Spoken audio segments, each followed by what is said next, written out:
মৌলভীবাজারের বড়লেখায় সীমান্ত পথে ৪৮ জনকে বাংলাদেশে পুশিং করেছে ভারতীয় সীমান্তরক্ষী বাহিনী বিএসএফ। আজ বড়লেখা উপজেলার পাল্লাথলের পাহাড়ি এলাকা থেকে বিজিবি তাদের আটক করে। এদের মধ্যে ১৫ জন পুরুষ, ১৫ জন নারী ও ১৮টি শিশু রয়েছে। তারা প্রত্যেকেই বাংলাদেশের নাগরিক। বিজিবি সিলেট বিয়ানীবাজার ৫২ ব্যাটালিয়ন জানায়, সকালে উপজেলার পাল্লাথলের পাহাড়ি এলাকায় উদ্দেশ্যহীনভাবে এই ৪৮ জন ঘোরাঘুরি করছিলেন। এ সময় টহলরত বিজিবির নজরে আসলে তাদের আটক করে হেফাজতে নেওয়া হয়।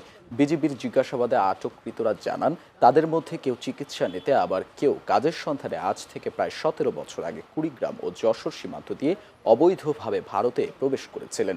তাদের বাড়ি বাংলাদেশের বিভিন্ন জেলায়। টানাদিন পাল্লাথল সীমান্ত দিয়ে আজকে মোট ৪৮ জন বাংলাদেশিকে পুশিং করা হয়েছে। ৪৮ জন বাংলাদেশির মধ্যে নারী ১৫ জন, পুরুষ ১৫ জন এবং শিশু ১৮ জন। ৪৮ জন বাংলাদেশিকে আজকে আমরা রিসিভ করছি। তার মধ্যে কোনো রোহিঙ্গা নেই।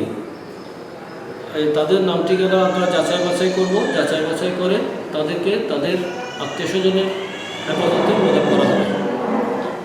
গত ৯/৫/২৫ তারিখ থেকে আজকে পর্যন্ত আমরা মোট ৩৪১ জনকে পুশিং করার লোককে রিসিভ করেছি। তাদের মধ্যে ৩০৪ জন বাংলাদেশি নাগরিক এবং ৩৭ জন রোহিঙ্গা নাগরিক ছিল।